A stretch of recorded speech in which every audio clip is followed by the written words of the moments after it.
Porque a palavra de hoje vai falar de um tema que a igreja brasileira, ela precisa estar atenta. A igreja, ela tem se adaptado a algumas coisas que Deus não tem se agradado.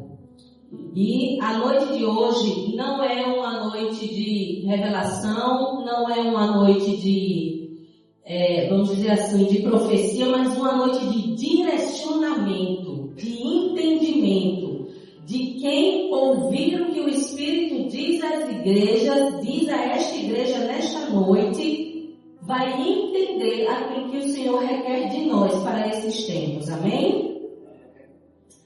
Ultimamente nós temos visto, e até tem sido nas redes sociais muito propagado, muitas formas de se adorar a Deus, muitas maneiras de se chegar na igreja, de ser igreja, de fazer o culto.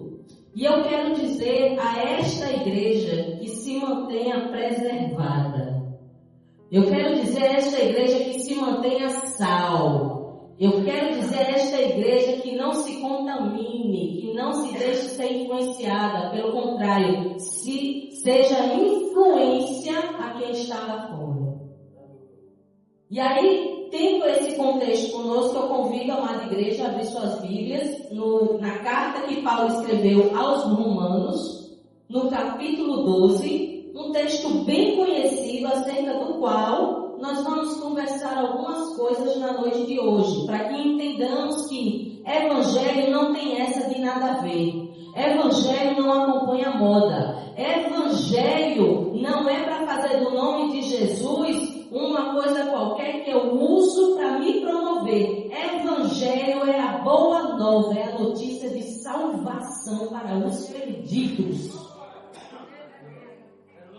E nesse tema, nessa temática, o apóstolo Paulo vai trazer, justamente nesse tema, Romanos capítulo 12, todos encontraram?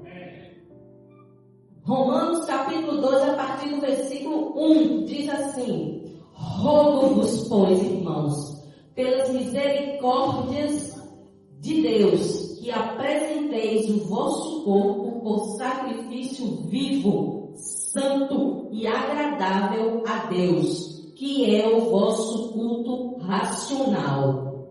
E em seguida, no segundo versículo, ele passa a ideia do que nós devemos viver como sal da terra e luz do mundo. Não vos conformeis com este século, mas transformai-vos pela renovação da vossa mente, para que experimenteis qual seja a boa, agradável e perfeita vontade de Deus. Amém?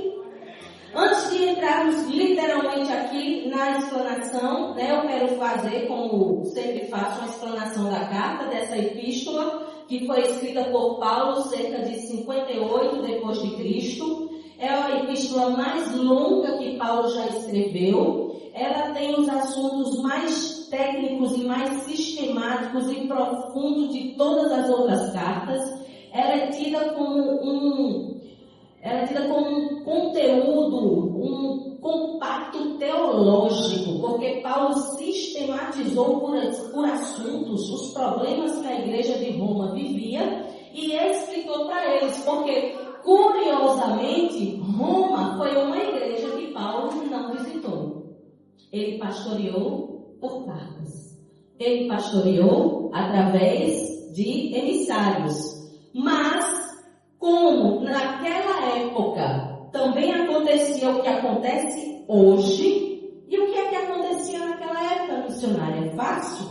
Depois que o Império Romano aceitou o cristianismo como religião oficial, todos ali que não acreditavam, todos que prestavam culto a deuses pagãos, todos aqueles que antes seguiam os outros deuses, seguiam as modas, seguiam os pensamentos, as filosofias do século, vieram para dentro da igreja cristã para agradar o imperador. Porém, não se fez uma doutrinação dessas pessoas. O que é que aconteceu? A igreja absorveu as pessoas e com ela vieram as influências, com as influências vieram os costumes, com os costumes vieram os pensamentos, e a igreja estava sendo secularizada. E o que é ser secularizada, missionária? Estava com a cara do mundo, estava perdendo as feições de Cristo. Mas Paulo, nesse entendimento, já com essa visão e através do Senhor Jesus, ele tem esse discernimento de mandar essa carta. E esse versículo, esses 2 versículos que nós lemos são tão ricos que eu quero aqui destacar algumas palavras para que vocês entendam. Uma delas é sacrifício, quando ele vai dizer: sejamos o vosso corpo sacrifício vivo. Para os leitores da época teria um sentido figurado, porque era uma vida dedicada à adoração. Mas para os judeus que estavam em Roma, eles estavam entendendo bem direitinho o que é que Paulo estava fazendo e estava falando. Porque, se lembrarmos da história do Antigo Testamento, antes se adorava a Deus através dos sacrifícios, dos holocaustos, com derramamento de sangue. Pegava-se um animal de até 3 anos, todo perfeito, sem doença, sem mácula, sem mancha, sem nenhum defeito, bem de saúde. E a pessoa que queria oferecer o sacrifício, o holocausto de pecado, colocava a mão sobre o animal, como que passando dele para o animal o seu pecado, e aquele animal era imolado, sangue derramado. Porém, eles tinham que fazer isso sistematicamente para apaziguar a ira de Deus sobre os seus pecados. Mas o que Paulo está dizendo aqui? Ele já diz que o nosso corpo pode ser um sacrifício vivo. Eu não preciso mais matar nenhum animal. Eu não preciso derramar mais sangue. Eu não preciso mais ir ao templo pedir para que um sacerdote interceda por mim. Porque o Cordeiro de Deus foi imolado, sem pecado, puro, verdadeiro. Derramou seu sangue por amor de mim e de você, anulando os nossos pecados, nos resgatando do inferno e escrevendo nosso nome no livro da vida. Só que, quando eu tenho consciência disso, eu entendo que todos os dias eu preciso abrir mão das minhas vontades para que Cristo reine em mim. Porque quando eu aceitei como Senhor e dono da minha vida, eu disse que Ele comandaria toda a minha vida. Sim ou não? Sim ou não, igreja? Então, a partir deste momento que Paulo nos convida você não é crente só dentro da igreja. Ele nos convida a expressar, a testemunhar, a sermos crentes visualmente para este século. Dentro de casa, fora de casa, dentro da igreja, fora da igreja, no trabalho, dormindo, acordada, parada, caminhando, falando, pensando, como for. É Cristo que vive em mim.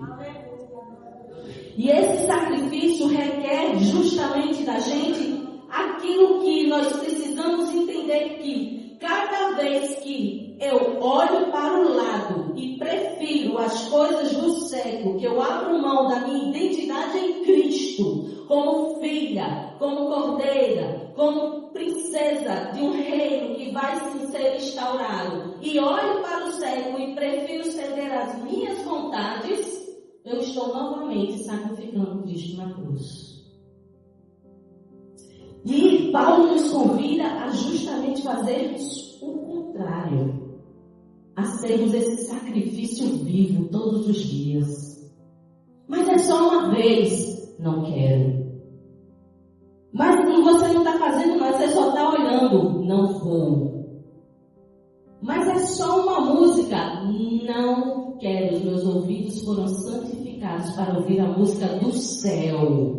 Eu não quero nada dessa terra, eu não quero nada deste lugar, porque eu não sou daqui, eu estou por aqui, mas estou com uma passagem marcada para lá.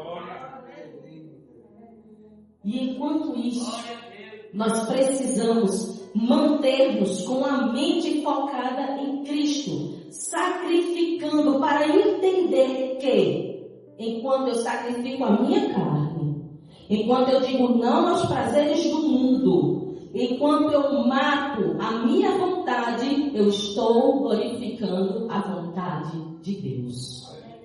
Eu estou vivendo a vontade de Deus. A segunda palavra que eu quero que vocês entendam é racional, porque ele diz que é um sacrifício racional. Nosso culto é racional. E o que é um culto racional? Não tem sentimento, não tem palavra. O que é isso de racional?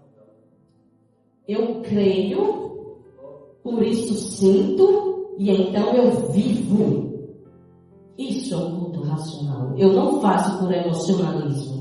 Eu não faço porque estão me mandando fazer. Eu não faço porque é bonito. Eu não faço porque está na moda. Eu faço porque eu entendi o sacrifício de Jesus na cruz, que foi pela minha vida, que eu nem merecia, eu nem tinha nascido, mas ele já estava lá dizendo: foram aqueles que viriam, foram os que creriam, foram aqueles que acreditariam, bem-aventurados eles seriam, e eu quero ser uma bem-aventurada. Quem aqui quer ser bem-aventurado em nome do Senhor? Então você precisa racionalmente entender a sua fé. Não é por emocionalismo, não é porque eu estou chorando, porque alguém tocou na minha ferida emocional e agora está consolando. Não, é porque eu sei que Jesus é consolo. Não é porque alguém diz, faz uma promessa que vai acontecer, não, é porque eu tenho a minha herança no Senhor.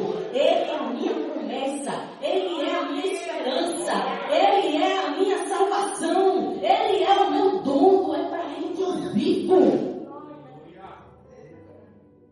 E quando eu entendo quem é Cristo, onde Ele está, o que Ele fez, fazer a vontade de Deus se torna mais tranquilo. Porque aí a gente começa a entender uma coisinha que Paulo também explica, que é a tal da luta do Espírito contra a carne. Ele vai dizer que o Espírito milita. E o que é militar? É guerrear. Você vai pensar coisas que não quer. Mas o seu Espírito, o Espírito que está dentro de você, o Espírito de Deus, o Espírito Santo, se você der ouvidos, na mesma hora, você pode fazer voltar atrás esse sentimento. Porque você é racional. Existe uma característica do fruto do Espírito que é chamado de domínio próprio. Por isso é muito difícil quando alguém vem para mim e diz: não consegui o quê? Você não quis. Porque nós somos os únicos seres da Terra capazes de raciocinar, montar um pensamento lógico, uma sequência lógica. Fazer com que coisas aleatórias tenham sentido. Ah, mas não deu, eu não consegui. Não, você não quis. Você cedeu à vontade da carne. Mas e agora, o que é que eu faço? Então, erroneamente, quando a gente cede à vontade da carne, o que é que a gente faz? A gente se esconde, vai para a sombra, foge, não quer. Pelo contrário, quando a gente peca, quando a gente erra, quando a gente faz o que não agrada a Deus, a gente tem que correr para os pés dele, pedir perdão, porque ele está pronto a perdoar. Mas o diabo, o nosso inimigo, que não quer que nós cheguemos lá, para onde eu e você estamos de passagem marcada, o que é que ele faz? Ele lança a culpa sobre a nossa mente. E aí você fica: eu não presto, Deus não me quer, eu não mereço salvação. Ninguém merece salvação. Salvação não é pelas obras, é graça, é dom de Deus. Ele resolveu, ele fez, ele amou, ele disse: vou salvar, eu quero, acabou. Então não deixe a culpa dominar o território da sua mente. Pelo contrário, se jogue aos pés de Jesus. Ele está pronto para perdoar, está pronto para interceder. A Bíblia nos diz que ele é advogado fiel, que intercede por mim e por você junto ao trono. E quando Deus olha para mim e para você e nos vê ainda manchados com o pecado, Cristo é a lente que limpa os olhos de Deus, porque Ele intercede, Ele fica no meio. E Ele diz: Pai, eu morri por ele também, eu morri por ela também. Não leve em consideração. Essa é a intercessão de Jesus, advogado fiel. Mas por isso vamos brincar com o pecado? Vamos ficar: Jesus perdoa, então vamos lá, uhul! É assim? Nós temos responsabilidades. Lembre-se que há uma aliança firmada entre você e Deus, onde as duas partes têm obrigações e direitos. Deus tem sido fiel. E nós, posso garantir, completamente falhos. Porque somos pecadores. Estamos neste mundo ainda sujeitos às obras da carne. Mas o pecado na vida do crente, ele tem que ser um acidente. Ele não pode ser uma brincadeira de testar o limite de Deus. A Bíblia é bem clara quando diz: não tenteis o Senhor teu Deus. Né? Para que nós não experimentemos da ausência da mão dele sobre a nossa vida para nos abençoar. Então, racionalmente, a nossa maneira de viver, a nossa maneira de pensar, as nossas escolhas, os nossos sentimentos, os nossos entendimentos, eles passam obrigatoriamente pela vontade de Deus. Quando eu me coloco nessa situação. E ele continua dizendo para que nós tenhamos o quê? Uma mente renovada. Né? Que nós tenhamos uma mente que não olhe mais como as coisas que eu via antigamente. Porque quando a gente era do mundo, tudo era normal, sim ou não? Cada um vivia como queria, né? Cada um fazia o que queria. Não é da minha conta, o corpo é meu corpo tinha as regras, enfim. E nem aí para Deus. Mas quando eu renovo a minha mente, eu tenho uma perspectiva da era vindoura, do que está por vir sobre a minha vida. E sobre a minha vida, Janaína, eu quero a bênção de Deus. E não tem melhor lugar para se estar do que no centro da vontade de Deus. Então, quando nós entendemos que vai doer, vai ser chato, vai. A gente vai ser o chato da história. Mas, meu Deus do céu, só quer ser a santa. Mas, meu Deus do céu, esse povo não faz mais nada. Mas, meu Deus do céu, por que que tu vive? O que tu tem prazer nessa vida? Tenho minha alegria está em Cristo. A alegria do Senhor é minha força. Não me interessa o que você que está aí perdido pensa. Agora eu tenho algo para lhe oferecer. Tenho uma pessoa para lhe apresentar. Para você viver da mesma alegria que eu vivo. Quer? Mente renovada. Independente. Não se conformar. É o pedido. Ele não faz não pedido, ele roga. Sabe o que é rogar? É implorar. Paulo está implorando para a igreja: rogo-vos, meus irmãos, pelo amor de Deus, em Cristo Jesus, se você crê em Cristo, olha, se tem algo que você ama na sua vida, por essa pessoa, não vos conformeis. E o que é conformar? É tomar a forma, é ficar parecido com, é se amoldar, se identificar e, em última instância, concordar com aquilo que o mundo está fazendo. E então Paulo vem dizendo que nós não devemos nos conformar com esse século. Que nós precisamos entender que a vontade de Deus, que é boa, agradável e perfeita, é diferente do que o mundo tem para nos oferecer. No mundo nós só vamos encontrar engano, no mundo nós só vamos encontrar perda, no mundo nós só vamos encontrar tristeza. Pode ter uma alegria, mas é uma alegria momentânea. Eu tenho certeza certeza que quando o dia amanhece, o vazio continua. Eu tenho certeza que quando o dia amanhece, você volta à sua consciência, você sente mais culpa do que tudo, mais perdido do que tudo. O que é que eu faço, como eu faço, onde eu vou? Ao contrário de quem está em Cristo, tem a certeza de quem é. Tem a certeza do que Ele é. E tem a certeza do que Ele pode fazer em nossas vidas. Então, de acordo com tudo isso, eu quero trazer aqui 3 motivos para que nós não nos conformemos com este mundo. Para que nós não cedamos aquilo que o mundo tem oferecido. E eu reconheço, os pratos do mundo são bonitos. As ofertas do mundo são grandes, parecem vantajosas. As soluções do mundo parecem as melhores. Mas eu lhe garanto, é tudo engano. É tudo erro. É tudo falsidade. É tudo para lhe tirar do centro da vontade de Deus.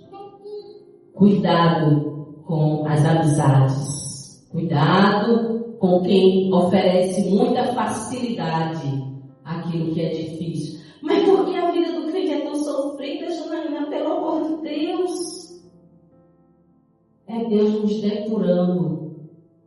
É Deus nos preparando para aquilo que Ele tem para nos dar. E outra, se a nossa vida aqui for fácil, a gente vai querer ficar aqui, não vai querer ficar com o irmão. Porque a gente é assim, sejamos sinceros. Não é não isso? Somos assim. Quem não gosta aí de uma água de coco bem gelada, numa praia, sozinho? Não é? Mas se você tiver roubado para ter isso, muda de configuração. Diferente de Deus mandar alguém dizer, estou te dando um fim de semana numa pousada, tu vai passar lá um fim de semana inteiro, sem se preocupar com nada. Só água de coco, redinha, sol, o mar. Recebe aí que Deus vai chegar. Porque Ele também é Deus de refrigério. Ele sabe quando os seus santos estão precisando de um refrigério. E Ele chega com um presente na hora certa. E o primeiro motivo está em 1 João 5,19, que diz assim: porque sabemos que somos de Deus e que o mundo inteiro jaz no maligno. E como é que a gente chegou nessa fase do mundo ficar no maligno?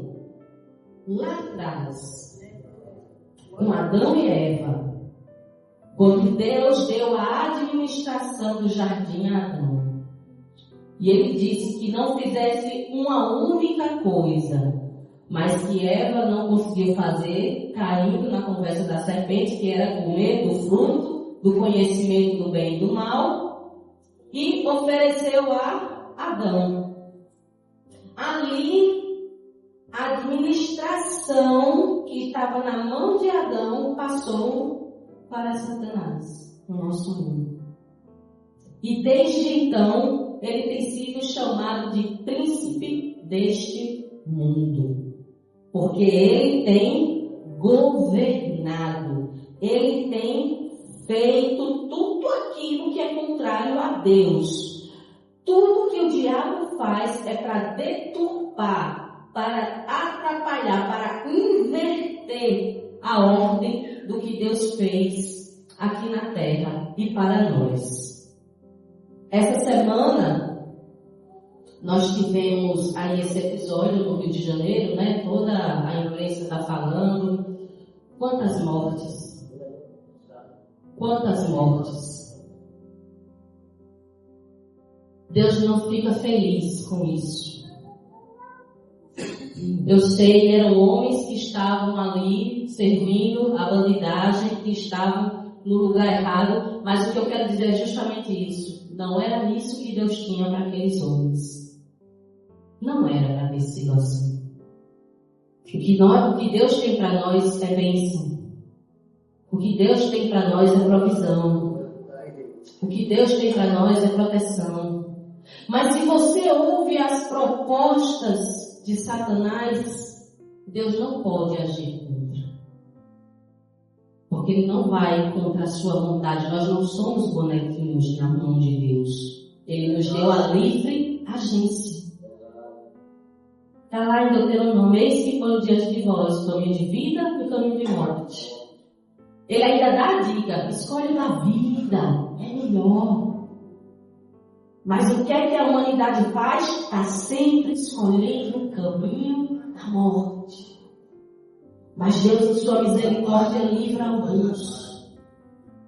Mas outros, Ele não tem como fazer, porque o coração já está tramado.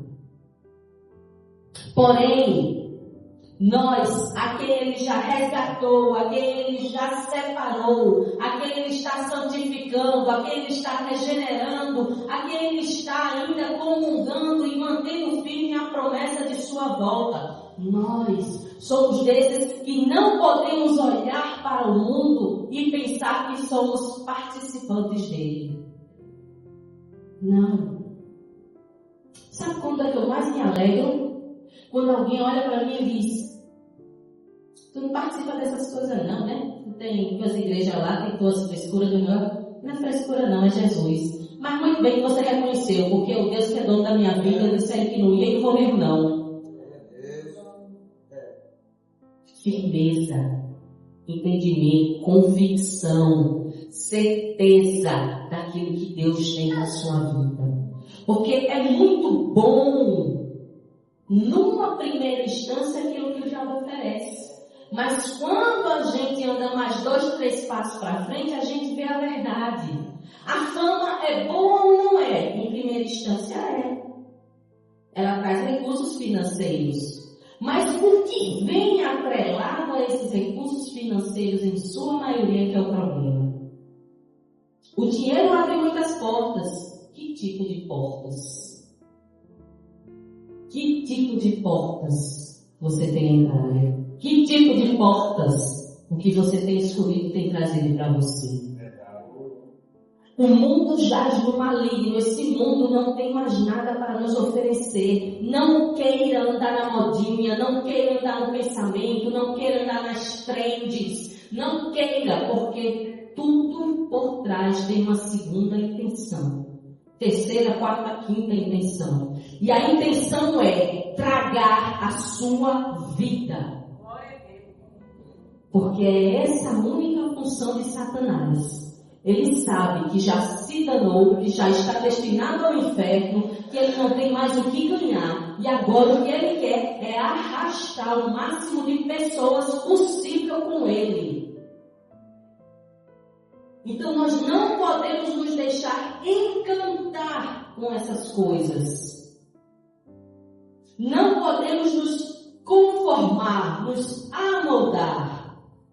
E o segundo motivo está aqui em 1 João 1,6, que diz: se dissermos que mantemos comunhão com Ele e andarmos nas trevas, mentimos e não praticamos a verdade.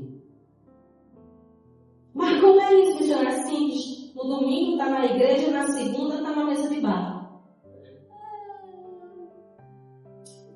Mas eu estou evangelizando. Você pode pregar a literatura, falar alguma coisa e ir embora. Você não senta, você não bebe, você não conversa, você não se mistura. Você não abre oportunidade para Satanás agir na sua vida.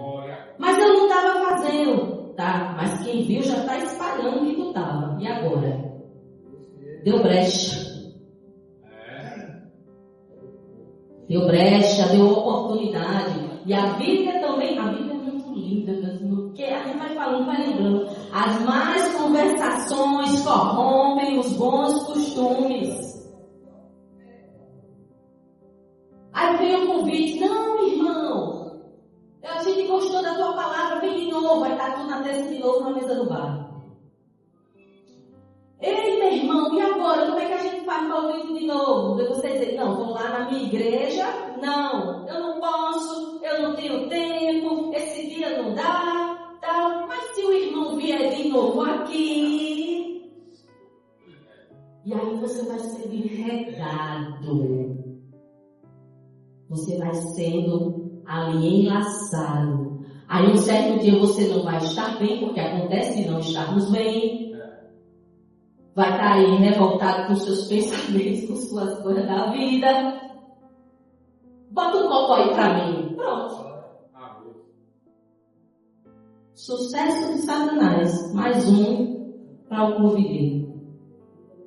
Então nós precisamos entender que quem está na luz não tem comunhão com as trevas. E até que quem está na luz, quando chega em algum lugar, quem está em trevas sai, porque teu brilho incomoda, a presença de Jesus que está com você incomoda, o Espírito Santo que está em você incomoda. Então não fique triste quando você chegar no lugar e dizer, não, lá vem a Santinha, eu não aguento nem ouvir ela falar. Saiba que você está na luz.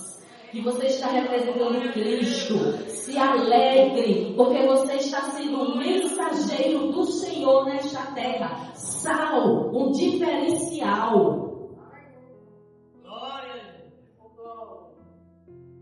É antagônico eu dizer que sirvo a Cristo e vou a uma boate. É antagônico eu dizer que sou missionária e estou por aí caçando marido dos outros. Glória a Deus. Eu tenho que falar o que acontece. Infelizmente. Tenho que falar o que acontece. É antagônico dizer que sou uma santa do Senhor Jesus Cristo e não agir como tal. Não falar como tal. Da minha boca sai outro tipo de coisa, senão a melodia que vem do céu. Senão a palavra que vem de Deus. Mas missionária é muito difícil, a gente vai ficar isolado, a gente vai ficar triste, a gente vai ficar sozinho. O que é que tem? Maior que está em mim, maior que está em você. Te garanto que essas pessoas que Deus está afastando da sua vida são para o seu bem, porque Ele escuta o que você não escuta quando você não está. Ele sabe o que falam, o que tramam, o que pensam. Ele sabe. Então, se andamos em luz, não podemos ter comunhão com as trevas. De maneira nenhuma. Ah, mas eu gosto tanto dele, missionário. Se eu namorar ele, ele não vai se converter, não? Não, é mais fácil você se desviar. Lhe garanto. Porque uma vida de sacrifício, meus irmãos, minhas irmãs, não é fácil. Exige do cristão uma renúncia consciente, inteira e que a gente sabe que dói na carne. Mas o que é que nos mantém? A certeza da recompensa final.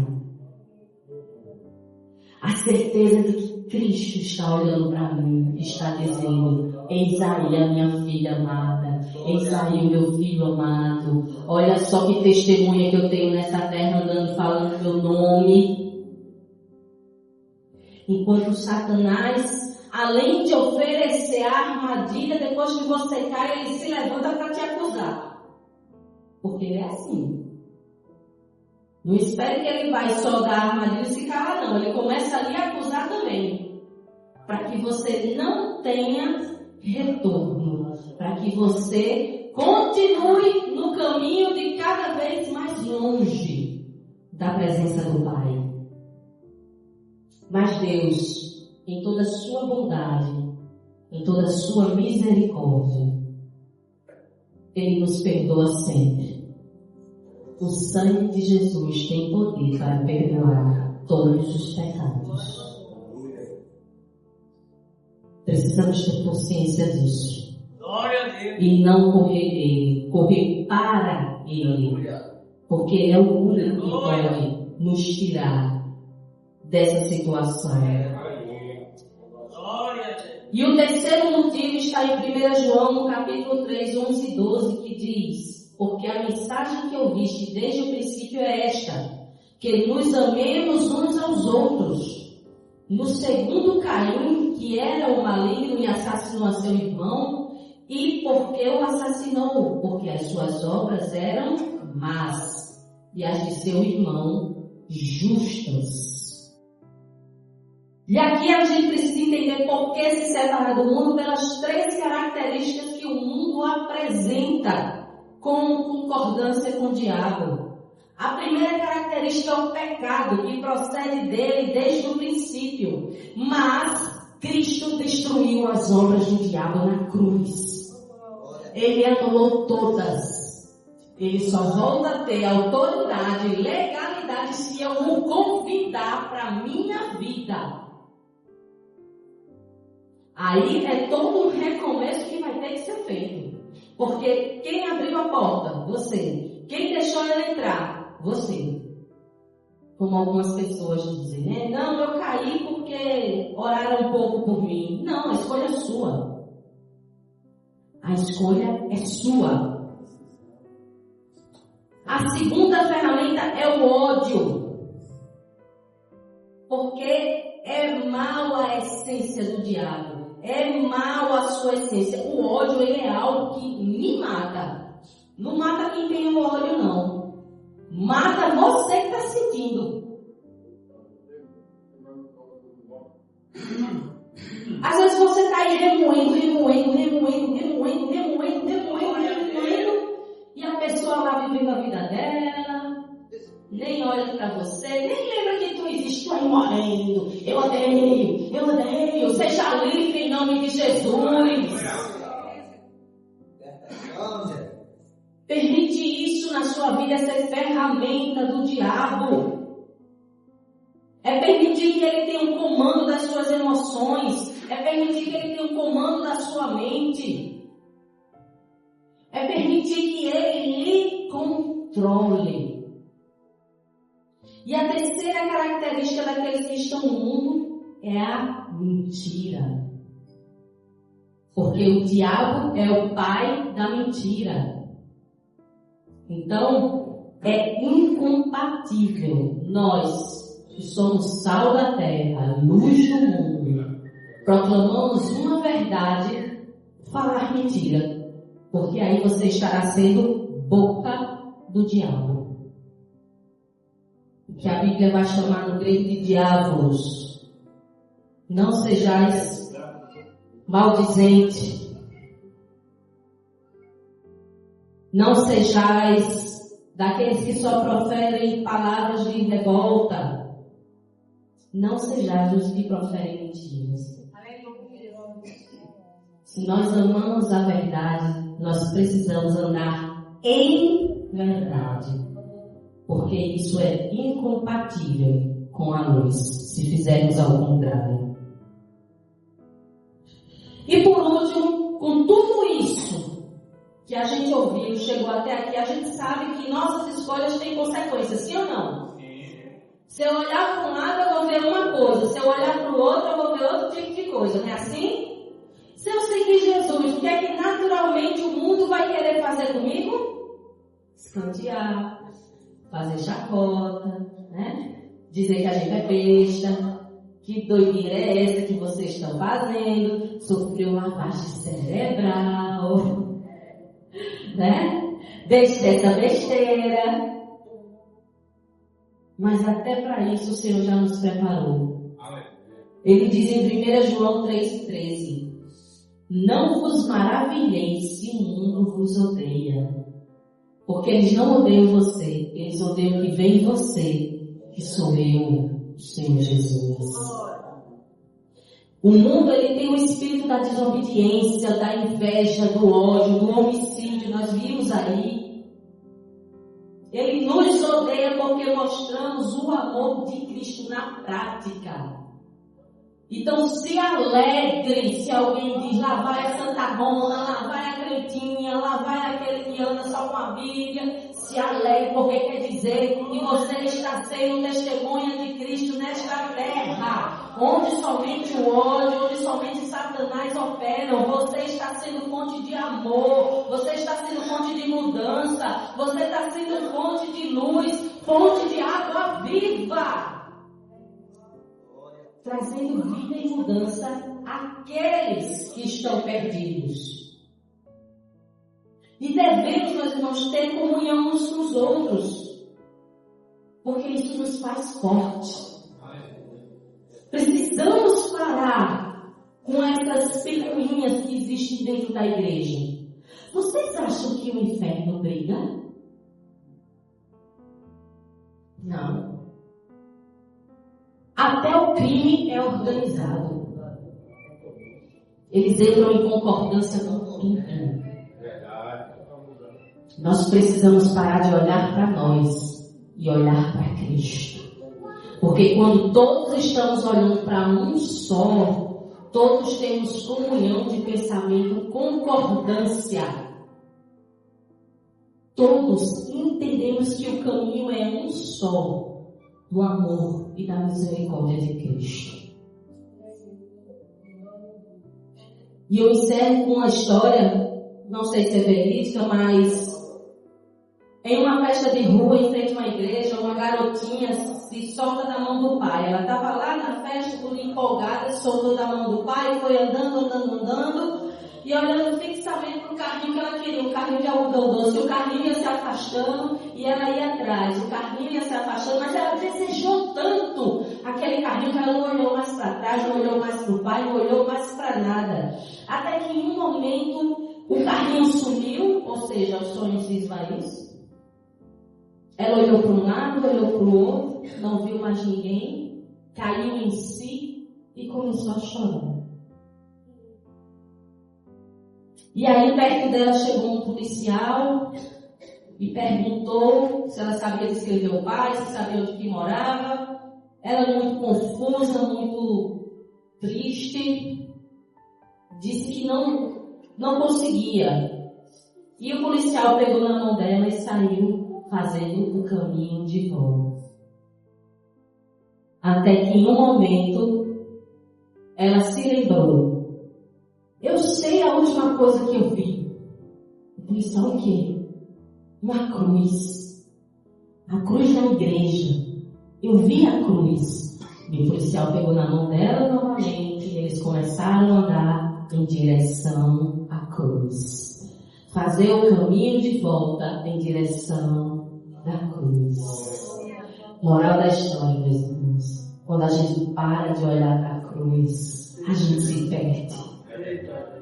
Quando a gente para de olhar para a cruz e correr atrás das coisas vãs do mundo, a gente vai ficar sozinho. Porque o diabo não tem nada para nos oferecer, porque nada é dele. Nada pertence a ele. Eu prefiro entregar minha vida àquele que é dono de todas as coisas. Viver para aquele que morreu por mim na cruz e até hoje tem sido fiel em prover, em proteger, em guardar a minha entrada e a minha saída, em ser a sombra à minha direita. Eu prefiro sempre olhar para a cruz.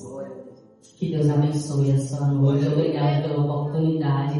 Espero que essa mensagem tenha falado aos seus corações.